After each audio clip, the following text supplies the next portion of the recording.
This is CGTN, China Global Television Network.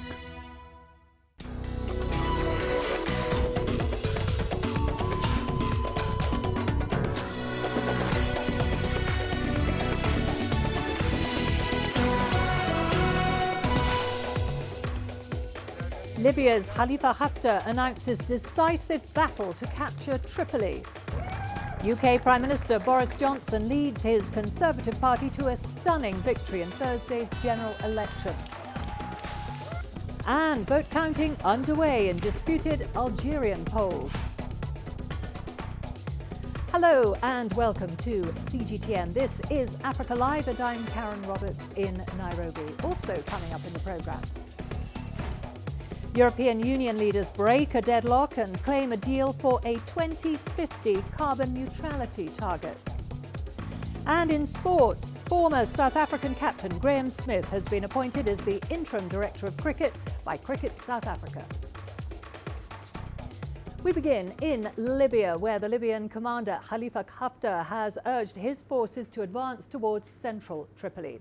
This, he says, will be the final battle for the capital. Haftar, who heads the eastern-based Libyan National Army, launched an offensive in April to try to take control of Tripoli. His forces have often issued announcements of advances that have been followed by little concrete change on the battlefield.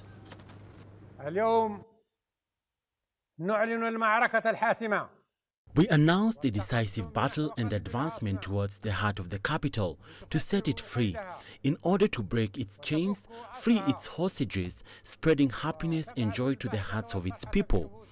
Tripoli will return to the historical light it once was, becoming a capital of culture. We will raise a flag of victory towards its squares, closing the pages of injustice, misery and defeat. With victory, we announce the birth of a new era. So advance now, advance now, advance our heroes.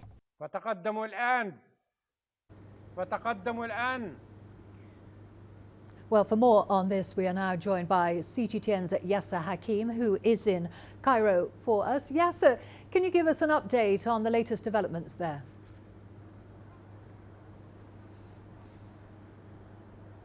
Well, the announcement was last night, and so far there has not been a major difference in the war or in the fight.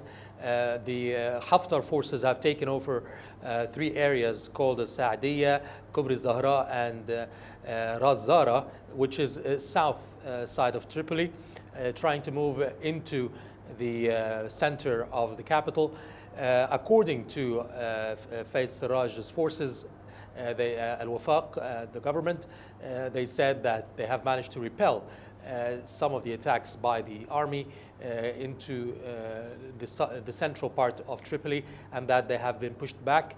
However, there's still clashes ongoing now, and it's still a bit early to decide where the situation stands at the moment.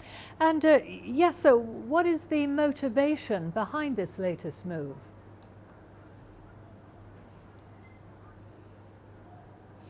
Well, Haftar has been on this crackdown since last April, where he was said that he's fighting the militias, the Islamists, the terrorist groups in Libya that are supported by Faiz Sarraj, according to Haftar, and that the aim is to have one army, united army, to represent the Libyan people and unite the Libyans. Now, it has been, according to the National Libyan Army, it has not been an easy task because obviously it's a town and cities that are inhabited by population, and that they are taking it very slowly to avoid loss of civilian lives.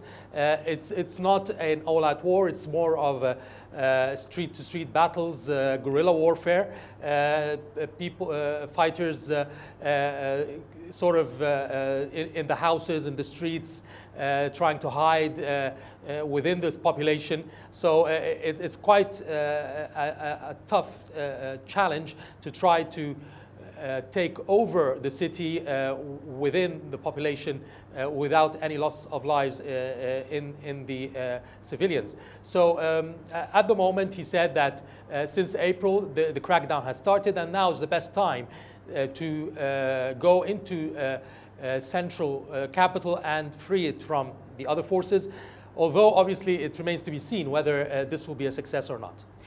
And finally, yes, the UN says Western allies are blatantly flouting the arms embargo on Libya, with both sides in the civil war employing foreign mercenaries. Can you elaborate on this? Yes, one of the problems that Libya is facing is that the political powers in Libya are each supported by foreign powers, and this foreign intervention is escalating the situation. You have Turkey and Qatar supporting arms to one side, other countries supporting arms to the other. The EU has lately condemned the Turkish-Libyan security agreement signed last week, saying it's illegal, while at the same time Sarraj said that Turkey has told him that they will be ready to send troops whenever he needs. So this will only escalate the situation and gives more fuel to the situation in Libya.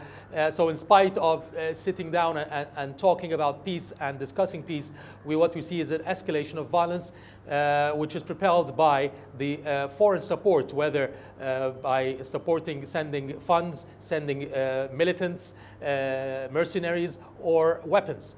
And this is one of the issues that the UN has said that is stopping any form of peace in Libya. Okay, thank you for that update. Yasser, that was CGTN's Yasser Hakim for us there in Cairo. Well, staying in Libya, flights have resumed at Tripoli's sole functioning airport. Mitiga International Airport closed due to repeated rocket attacks there. 2 flights from Libyan carriers are scheduled to fly to Istanbul and to Tunis, with all flights set to be restored gradually. The capital's Mitiga Airport has been hit by several attacks since the launch of the offensive in April by forces linked to LNA commander Khalifa Haftar. We have re-established flights at the Mitiga International Airport. One flight of Africa Airways has begun flights to Istanbul, while another of Libyan airlines resumed flights to Tunis. To the general election in the United Kingdom now, and Prime Minister Boris Johnson and his Conservative Party have secured a resounding victory after winning a Parliament majority. That should allow Johnson to fulfil his plan to deliver Brexit next month. Well, for more on this, we now cross live to CGTN's Andrew Wilson, who is in London for us, and Ira Spitzer, who is in Brussels. Starting with you first, Andrew. A resounding victory for Johnson. What's been the reaction to these results so far? Well, what was interesting was the speed with which this extraordinary win for the Conservatives was recorded and expected. The moment polls closed, the exit polls were convinced that Johnson would win an extraordinary majority against expectations, and the newspapers went with that very early. Normally the papers take their time to find the right headline in an election. This time they had them all down before midnight. So convincing were the exit polls that Johnson's gamble has paid off. His gamble was in 2 stages. One was to have an election at all, and the second was to almost avoid the normal policy wrangles of an election campaign and just go for those simple words: get Brexit done. The appeal was to go to the country, find Labour voters who would normally vote for the opposition but who would like to leave the European Union, and persuade them that the Conservative Party now represented their views. At the same time, Labour made the exact same miscalculation. They tried to avoid the Brexit argument throughout the campaign and stick to different policy promises, and that in the end fell on extraordinary deaf ears. And particularly now, of course, it's been highlighted that Jeremy Corbyn has been judged by a large proportion of Labour supporters as not the right leader, unfit to lead the Labour Party. Take a look at the different demeanour of the 2 leaders once they realised what the results were and spoke publicly last night. This mandate and this majority, we will at last be able to do what? Get Brexit done. We've been paying attention. Because this election means that getting Brexit done is now the irrefutable, irresistible, unarguable decision of the British people. And with this election, I think we've put an end to all those miserable threats of a second referendum. Brexit has so polarised and divided debate in this country. It has overridden so much of a normal political debate. And I recognise that has contributed to the results that the Labour Party has received this evening all across this country. I want to also make it clear that I will not lead the party in any future general election campaign.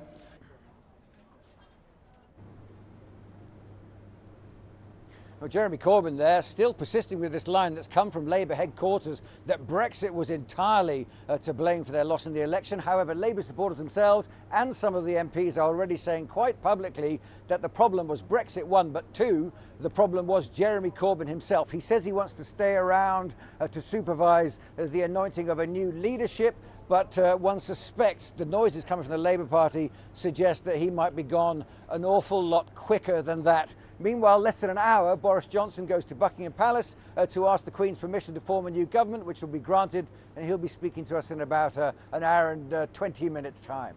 OK, Andrew, we'll return to you in a moment. Over to you, Ira, in Brussels.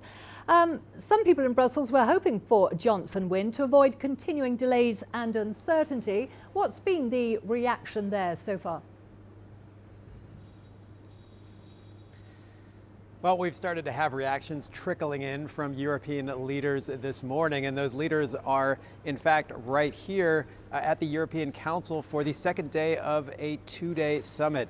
German Chancellor Angela Merkel's spokesperson a short time ago offered congratulations from Merkel, calling the win a resounding victory and saying she looked forward to future work and cooperation with Boris Johnson and the United Kingdom.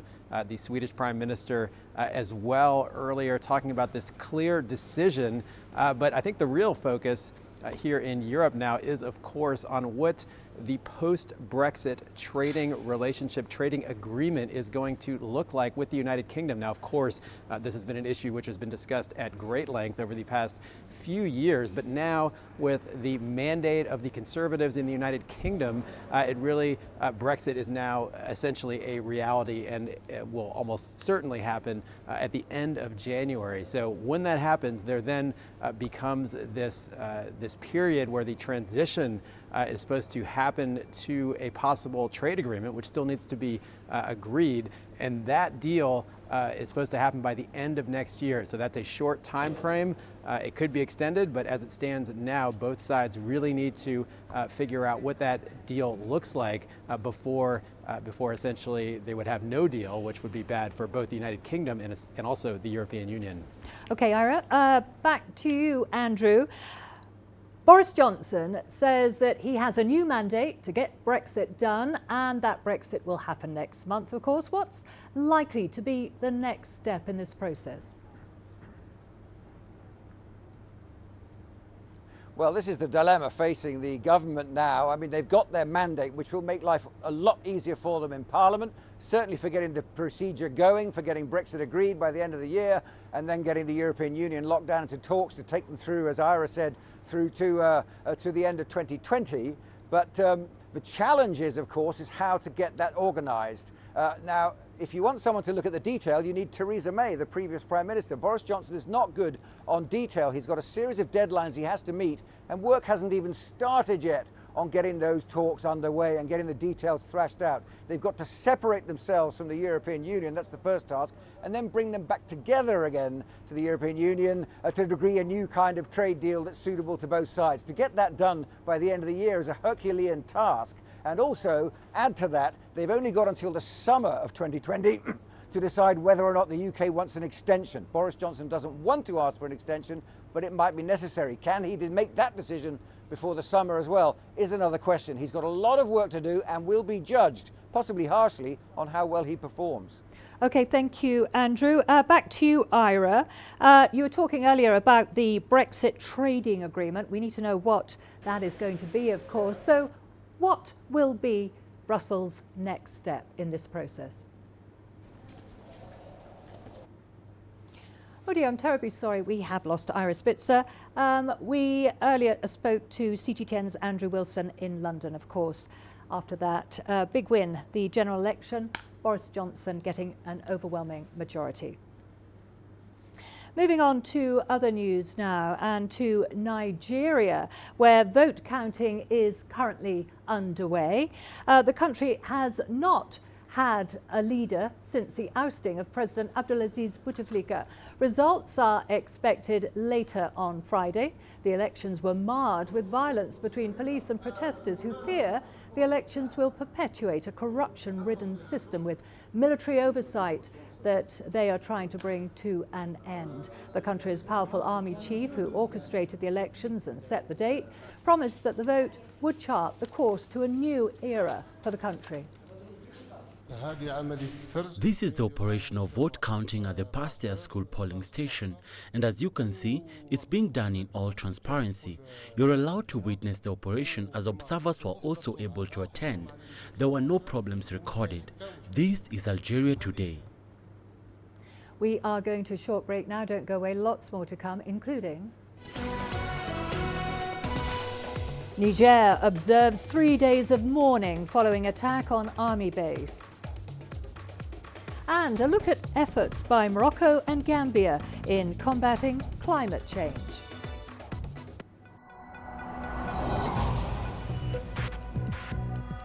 Each day, there are millions of stories. Each one can open new perspectives, new possibilities. Wherever you look, we are there to see, discover, explore. We put the pieces together to find what really matters to you, all around the world, all around the clock. Our reporters are at home across the globe. From our headquarters in Beijing and production centers in Washington, Nairobi, and London, China Global Television Network. Stories from across the globe, reaching people across the globe. CGTN. See the difference.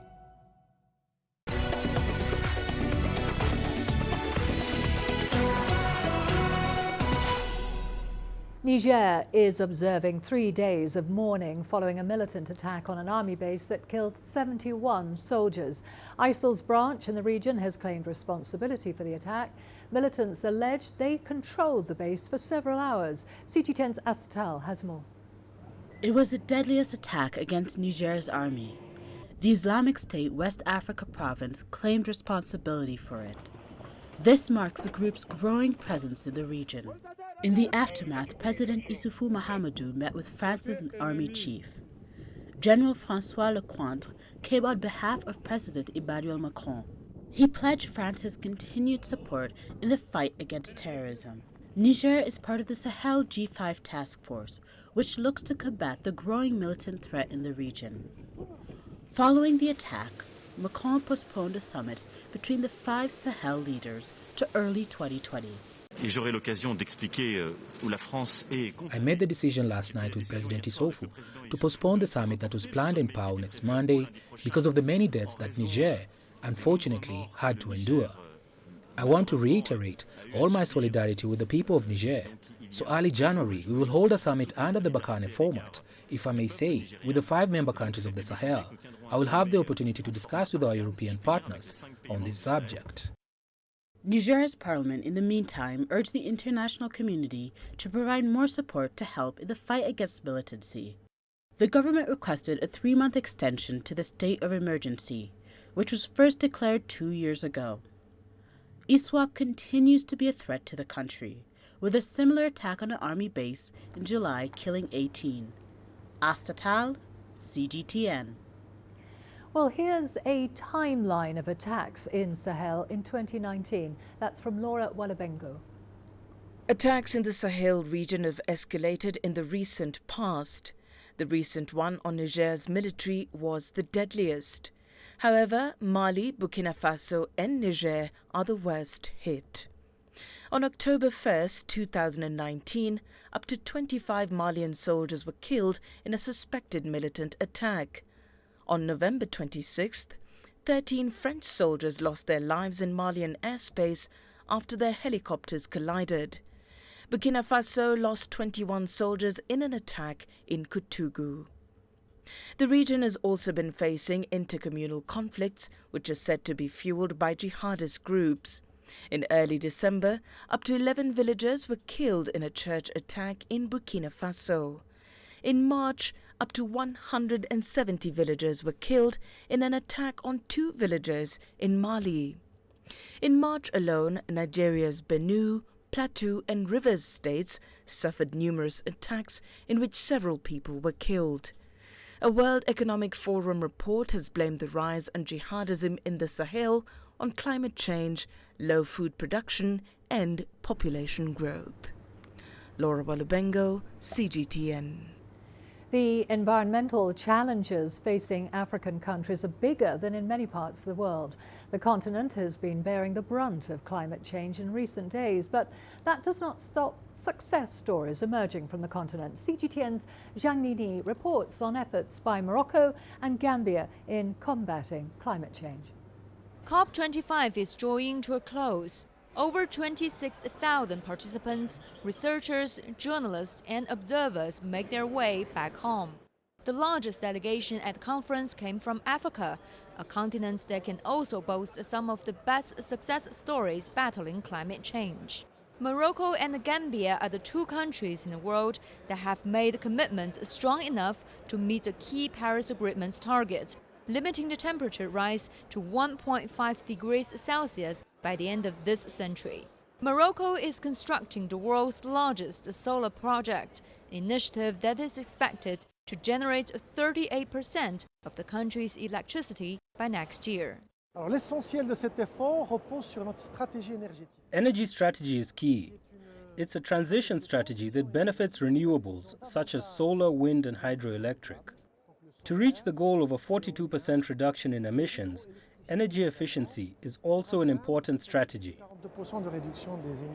The smallest country in mainland Africa, the Gambia is also punching above its weight. The country is not only investing heavily in renewable energy, but also recently launched a massive project to restore 10,000 hectares of forests. It aims for a lofty target of 45% emission reduction by 2030. While that sounds impressive, the country, like most of Africa, cannot do this alone.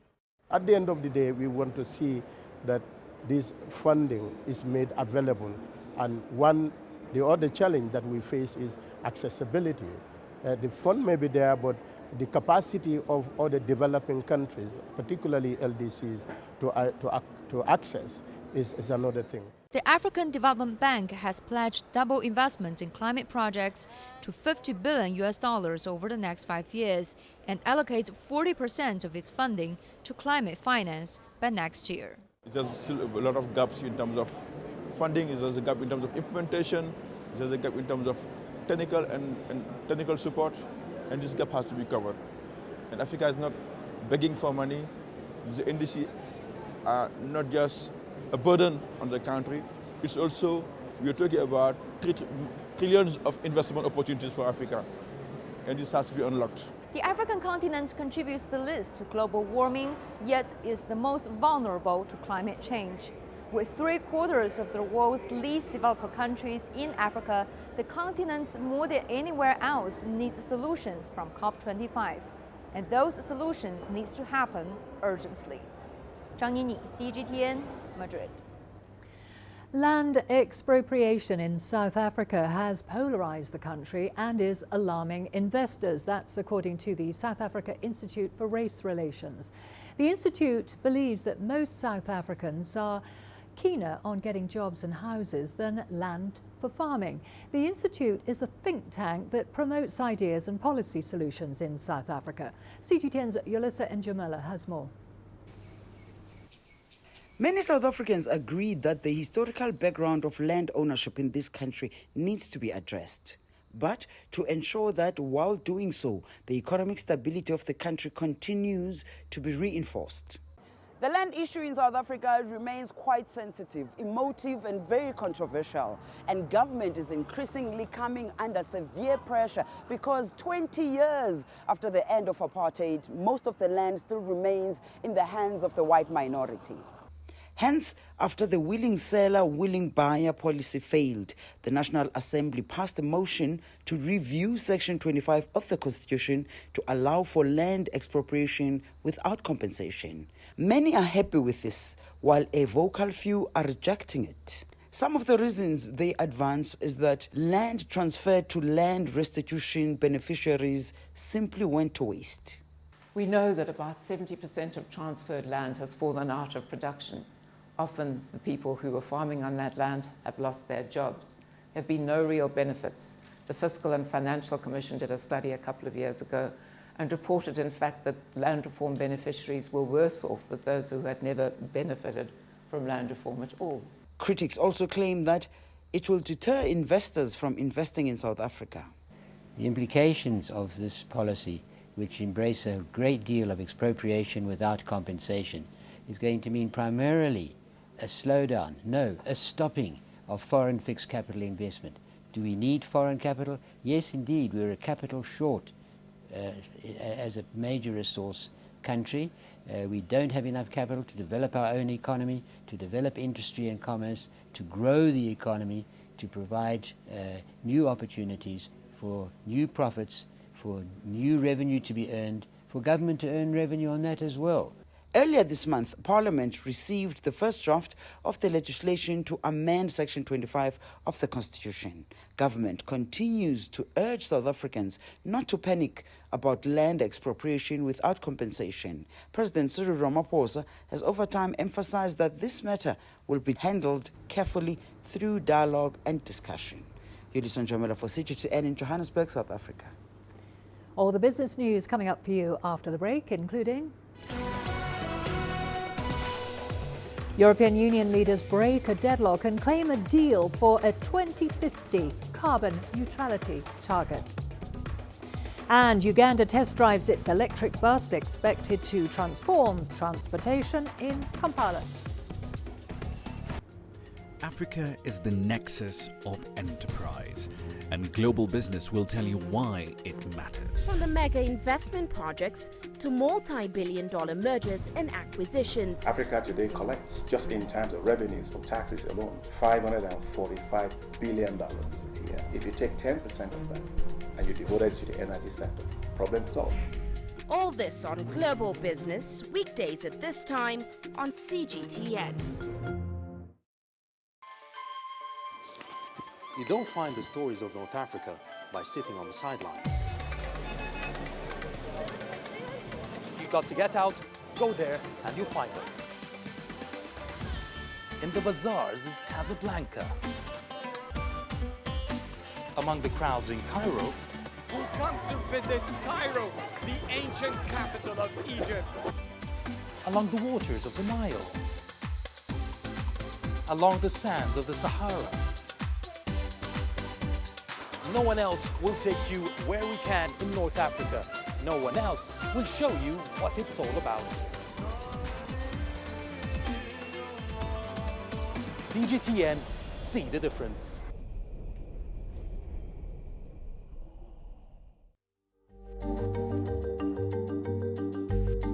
Africa Live. Find your voice.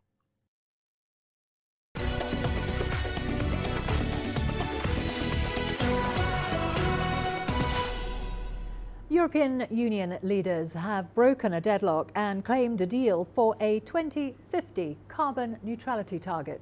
However, one member state is holding out. Poland failed to commit to the deal. It calls for 100 billion euros to help fossil fuel reliant EU nations make the transition to lower emissions. The decision is to commit to the Green Deal released early this week. Poland wants to wait until 2070 to go carbon neutral due to its 80% electricity generation by use of coal. The EU says it will hold a special meeting with Poland next June. Well, staying with climate matters, a fresh UN report has confirmed that tourism has contributed significantly to global warming and calls for enhanced cooperation to combat the problem. The UN's World Tourism Organization released its report on the sidelines of the ongoing 2019 United Nations Climate Change Conference in Madrid. The report says tourism-related emissions represented 22% of all transportation emissions in 2016, and the trend would likely continue through 2030. The report also said that the tourism sector must complement the environmental efforts of the transportation sector by, among other things, significantly decoupling growth from emissions. South Africa's President Cyril Ramaphosa has promised that there will be no load shedding in the country from next Tuesday. The power utility Eskom said it was struggling with wet coal and flooding at some of its power stations. The country is losing over $90 million a day as a result of the power cuts. CGTN's Sumitra Naidu takes a look at what experts are saying about alternative energy supplies. It's day 8 for load shedding in South Africa. The frequency of power cuts has been reduced down to stage 2, but the national grid remains under pressure. They have an aging coal fleet of power stations that are in excess of 30 to almost 50 years old. Those coal-fired power stations, they were not maintained adequately. Therefore, they are incurring unplanned breakdowns. The third issue is that in terms of the Medupi and Kusila power stations, there are supply issues that they're experiencing with regards to the coal that needs to go into the plants. And there are also design flaws in terms of the construction. Now that the problem is so dire, many are hoping the government will look at alternative energy sources. The embedded generation, like rooftop solar PV plants, present huge opportunities in South Africa. We already have a lot of facilities. For example, our own campus here on the CSIR, we already supply a substantial portion of our electricity needs from our own local rooftop solar PV plants. And many shopping malls and centres, schools, clinics are following suit. And that's a huge market potential in South Africa because we have excellent sunshine all year round. There are a number of energy alternatives that can be implemented and should have been implemented years ago. But Eskom has consistently delayed these projects and in some cases blocked them completely. The first option is to explore immediate power purchase agreements with independent power producers. They're going to look at issuing an RFI to procure 5,000 megawatts. The second option is to accelerate the renewable power producers from around 4.5 to ensure that they meet their operating dates earlier than expected so we can get more power onto the grid. And the last option is to accelerate what they call the gas to power program, and that is to import gas from areas like Mozambique and use that gas to generate electricity. An announcement is expected in Parliament Friday. It's not clear whether it will be related to a plan for Eskom or an alternative solution to fix the energy crisis. Sumitra Naidu, CGTN, Johannesburg, South Africa. The International Monetary Fund is set to approve a $2.9 billion loan to Ethiopia to assist in its economic transformation. Ethiopia is currently carrying out economic reforms, which include opening up some state-owned monopolies to foreign investment. CGTN's Coletta Wanjoy reports now from Addis Ababa. Ethiopia is fit for a financial package worth $2.9 billion. That is the initial assessment of the International Monetary Fund. As it awaits final approval by the fund's executive board, Ethiopia says this is a great show of confidence in its economic reforms. We want to make sure we unleash the full potential of the economy and also resolve some of the key macro challenges. One being foreign currency shortage. Right? And people are asking, in terms of export, you're not doing well, maybe because there are some logistic challenges that require forex intervention, or some of our manufacturers are not not producing full capacity, maybe 40-50% because of some forex shortage. So what this resource does is help us unlock the full potential of the economy. The country is also tackling poor managed state-owned enterprises and a weak private sector. Broadly speaking, both the private sector and the public sector side, there's much work to do. Private sector is still very young and small in Ethiopia. It needs to grow up very fast because the world is coming here if we don't go to it. Ethiopia hopes to change its economy in 3 years. Ethiopia says it needs up to $10 billion to successfully execute its economic reforms. Its biggest challenge, however, is accumulated debts of over $52 billion. Most of this is from external borrowing. Ethiopia's Ministry of Finance says its economy still has room to borrow loans, but wants to be careful not to accumulate debt. When we unveiled the ongoing economic reform, we've identified sources of finance. And we said specifically, we would like to get more grants, more concessional loans, more private sector investments, more export receipts, and so on. I mean, this kind of healthy source of finance. And that's what we are mobilizing now. So in a sense, our constraint is only on commercial debt. Already, plans are underway to invite 3 new investors into the country's telecommunications sector. Consultations have also begun to open up 13 state-owned sugar companies to foreign investment. The economic reforms are the initiative of Prime Minister Abiy Ahmed, who took over leadership in April 2018. He has promised to make Ethiopia more attractive for investment and in turn create more jobs and inclusive growth. Coletta Njohi, CGTN, Addis Ababa, Ethiopia. Uganda has tested its first electric bus, which could see the capital city, Kampala, take it up as a means of transport there. Besides easing congestion, the bus is environmentally friendly. CGTN's Leones Nyange reports now on the 90-seater's first road test. The mega switch from diesel engines to an electric-powered ride. This is Uganda's Kayola electric bus. It's a low-flow entry city bus. Low flow meaning somebody can just jump on, hop off without needing stairs. Spacious inside, equipped with security cameras and screens, the bus seems comfortable.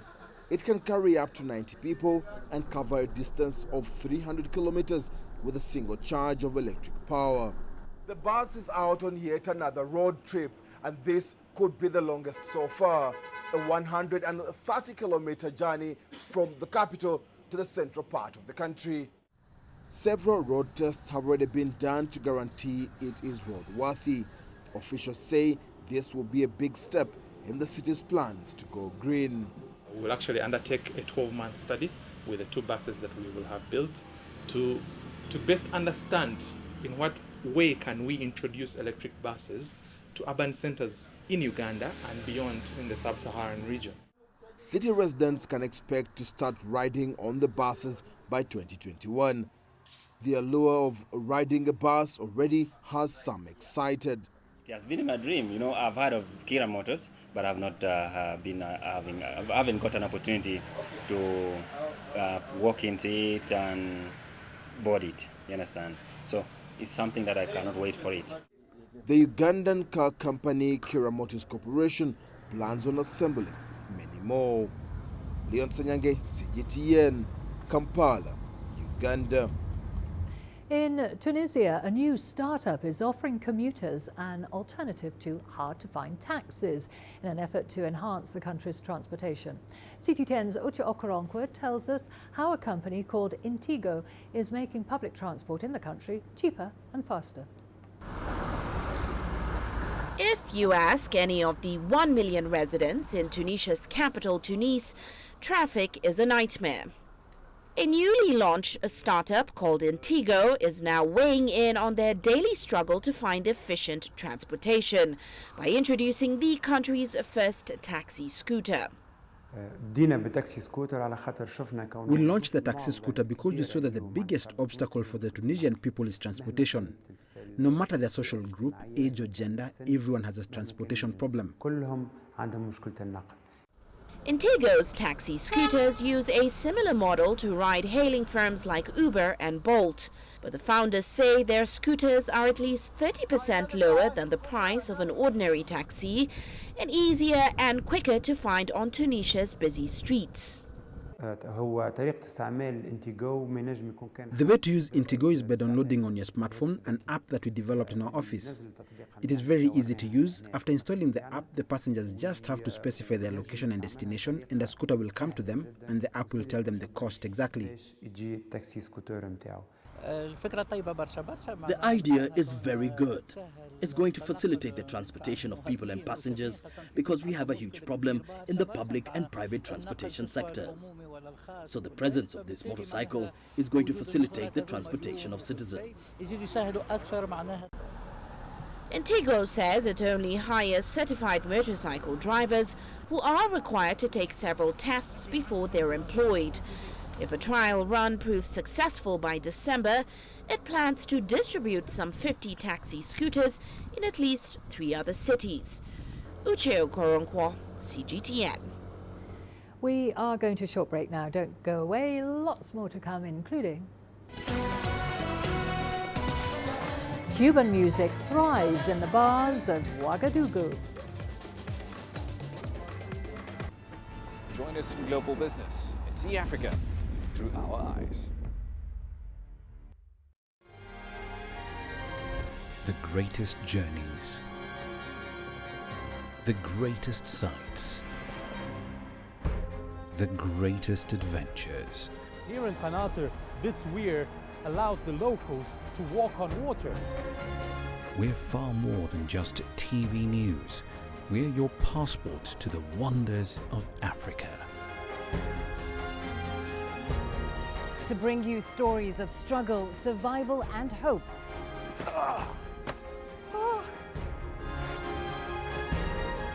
So let's explore.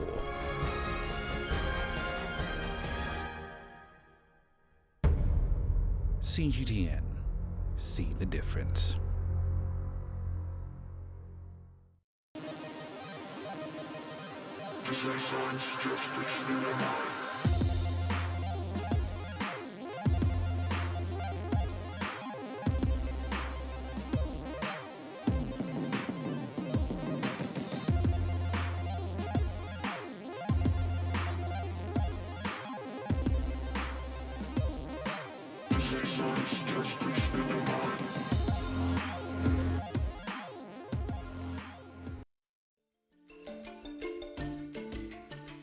Africa Live.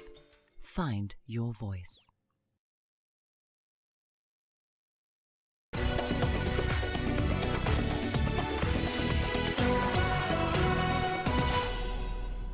To Burkina Faso now. In the country's capital, Ouagadougou, many bars book Cuban-style bands to play the hits of the legendary Buena Vista Social Club. CGTN's Asta Tal has more. They are keeping the music of the legendary Buena Vista Social Club alive. This group, the Faso Elites, frequents most bars in the capital of Burkina Faso, Ouagadougou. Burkinabe people like Cuban music. It takes us back to the old days, the time of our parents and our old president Thomas Sankara. May he rest in peace. He really loved Cuban tunes. Most of the patrons may be over 60, but they still know how to break it down on the dance floor. The popularity of Cuban music goes back to the days of President Thomas Sankara. Cuba was a revolutionary country, and at the time there was a partnership between Burkina Faso and Cuba. There were Cubans who came over here, bringing Cuban groups with them, like the Orchestra Aragon. They came here. Sankara was a musician himself before becoming president. Both his politics and music were inspired by his revolutionary Cuban contemporaries. The tunes we played with him were written by Nonas Pedro and others. There were some Cuban pieces that we wrote here, mixing them together. We were good at Congolese music, Cuban mandinke, and Guinean tunes. Music links the world and transcends generations. With their music, the Faso Elites seek to continue to bring the world together with their special mix of music and politics. Asta Tal, CGTN. Patients and staff at the Red Cross War Memorial Children's Hospital in Cape Town in South Africa were in a celebratory mood when Santa Claus came to make his rounds. The hospital held its annual Christmas parade, which it has done for the past 2 decades. Rennie Delcam has more.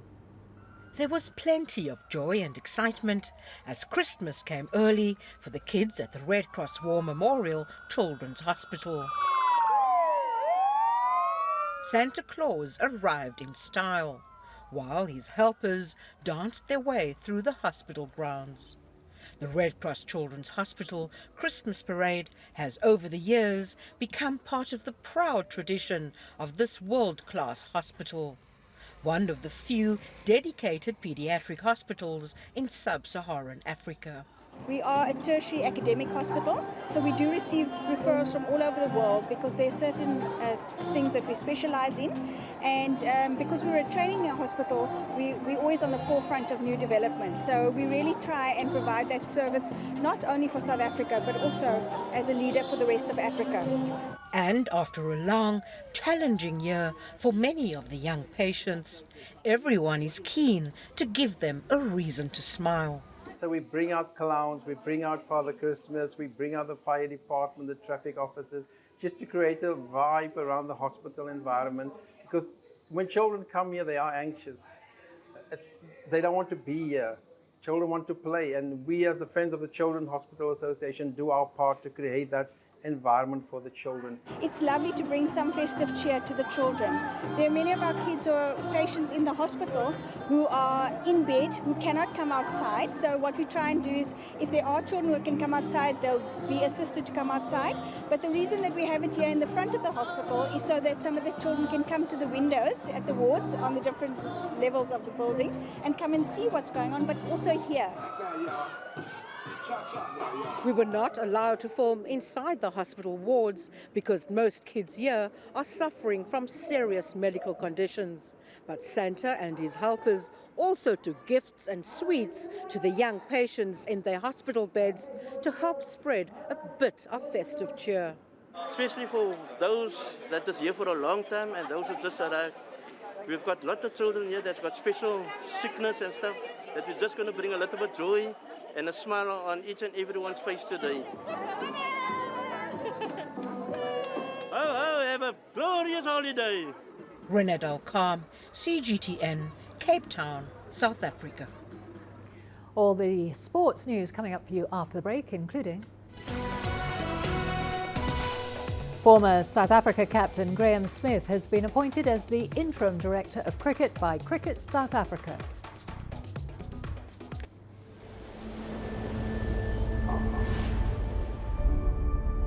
How would you create your legend? On the fields, on the tracks, in the arenas of Africa. Were you